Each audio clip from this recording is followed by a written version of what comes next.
Fala pessoal, tudo bem? Eu sou o Vitor Salles, sou advogado de startups e cofundador da InclusiveR, uma startup de tecnologia voltada para o ensino de Libras.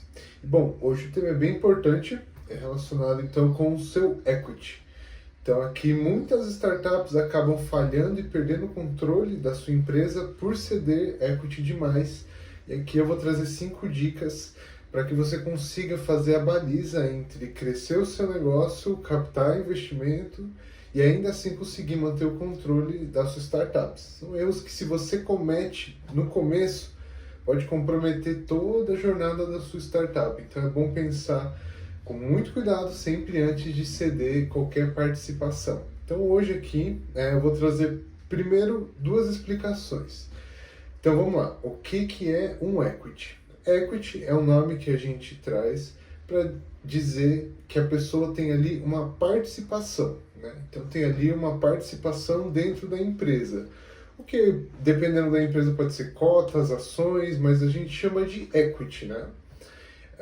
Já a outra definição seria o cap table. Em português seria tipo tabela de capitalização, que é basicamente um registro de quem está com cada porcentagem da sua empresa, porque é normal que startups incorporem conceitos da lei das sociedades anônimas. Então ali uma startup, mesmo que às vezes não fatura, ela tem ali um conselho, ela tem um CEO, um CFO, ela tem figuras que remetem a essas empresas de sociedade anônima. Por exemplo, né, o cap table vai dizer o quanto cada pessoa tem de percentual naquela empresa e quando ela vai poder exercer o seu direito de retirada. Bom, feitos os esclarecimentos iniciais, vamos aqui com a dica 1. Não ceda demais o seu equity sem cautela. Por quê? Por exemplo, muito comum em startups uma pessoa dá a ideia do negócio, mas no futuro as outras pessoas, o grupo que se formou ali continua tocando e essa pessoa que deu a ideia sai da operação. Bom, só dar a ideia por ideia não significa nada, né? Então, o equity e a participação societária, ela tem que ser dividida conforme a dedicação das pessoas dentro daquele projeto, né? Então, tem a ver com as entregas que foram feitas no passado e que serão feitas no futuro. O fato de alguém dar uma ideia não significa que ela tem que ter um percentual maior ou menor que alguém. Isso tem que ser avaliado e acordado junto com os founders, quem vai decidir o percentual de cada pessoa. Não significa, então, que você vai ter mais percentual ou X percentual. Vai depender muito do momento da entrada da empresa e também dos sócios e também do capital ali que foi aportado ou da dedicação específica, beleza? Então, por exemplo, no caso da nossa startup, InclusiveR, já recebemos algumas ofertas de produzirem nosso protótipo, por exemplo, do nosso jogo por 40% da empresa. O que seria ceder isso seria algo inviável, acabaria matando nossa iniciativa. Então, esse é a primeira dica. Faça com cautela. Segunda dica, a sua startup, como qualquer outra startup, assim como eu comentei agora na dica passada, que importa termos da lei das SAs para criar conselhos e figuras, a startup também não tem muito dinheiro no começo, vamos lá.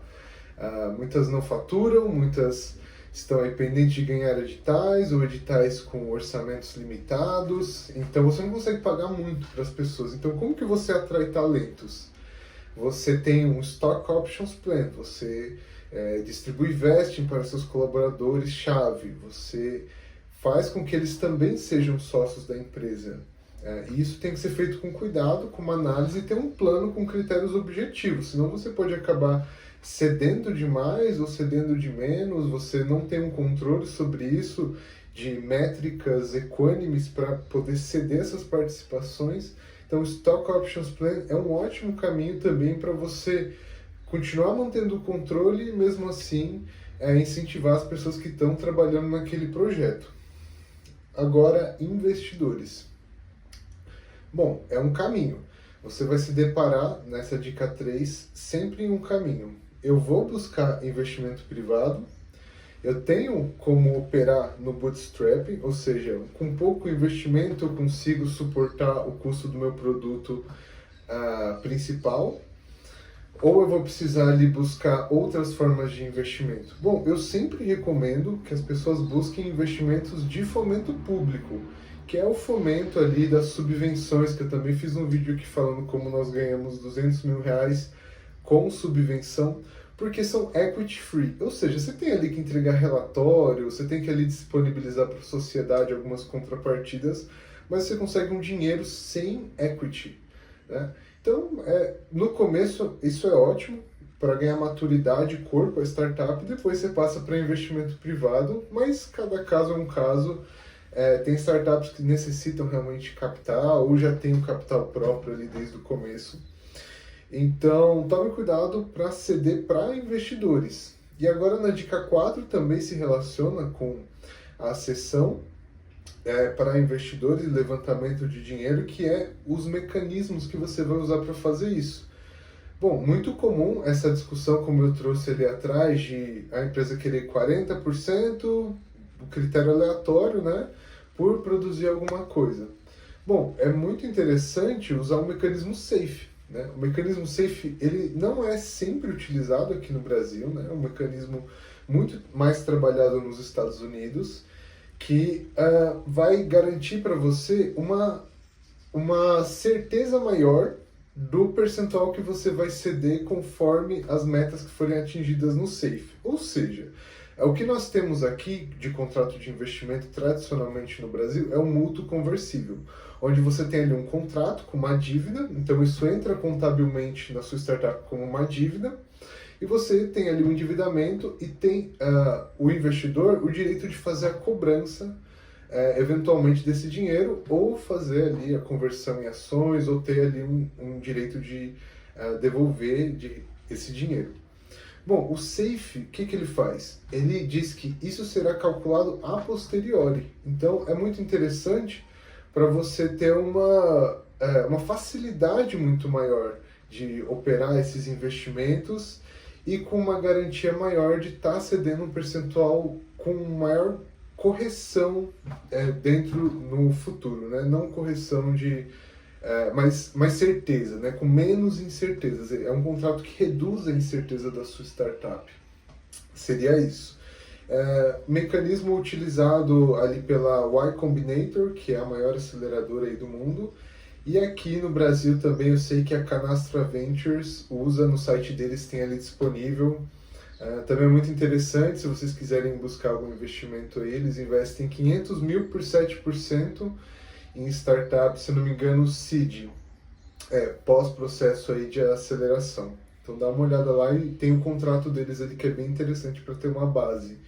Então, isso está começando a ser regulamentado no Brasil, mas eu acredito que vai pegar sim esse contrato de SAFE. Bom, dica 5. Evitar a diluição excessiva em troca de serviços ou parcerias. Então é aquilo também que aconteceu com a gente na startup. A gente vai ceder 40% para a entrada de um sócio que vai produzir um protótipo, ou seja, que ele não vai nem ficar ali na sua startup. Então é importante pensar qual o percentual que você vai ceder em cada rodada. Então é normal que ali no investimento anjo seja de 10% a 15%, né? No seed também, e depois vai aumentando. E muitas vezes o que você precisa não é de um investimento de dinheiro, às vezes você precisa trazer um sócio, um CTO, alguém de tecnologia que consiga fazer esse desenvolvimento ou coordenar esse desenvolvimento. Então você teria que trazer essa pessoa com equity, né? Dar uma perspectiva de equity para a pessoa trabalhar part-time ou full-time, dependendo de como for a disponibilidade. Então, às vezes é muito melhor você trazer um outro founder, um outro sócio, do que ficar trazendo parcerias ou troca aí por serviços, ou até muito mesmo o pessoal faz até com advogado, mas eu já comentei aqui também, não acho que é bem visto trocar equity da startup por serviço de advogado. Eu acho que faz muito mais sentido para a startup ceder, pagar mesmo, né? Porque hoje em dia os serviços estão muito mais acessíveis para startup. Serviços, são poucos ainda que trabalham com isso, mas não está mais um mercado como era antigamente, onde quase ninguém sabia, né? O mercado está se desenvolvendo, tem mais startups aí funcionando e as coisas estão evoluindo de forma geral. Então, bom, essas foram algumas dicas que eu trouxe aqui para você evitar perder o controle da sua startup. É bom salientar que startups têm uma grande chance de dar errado, as incertezas são muito grandes. Então você deve implementar processos de redução de incertezas. Um desses processos é ter um jurídico preventivo.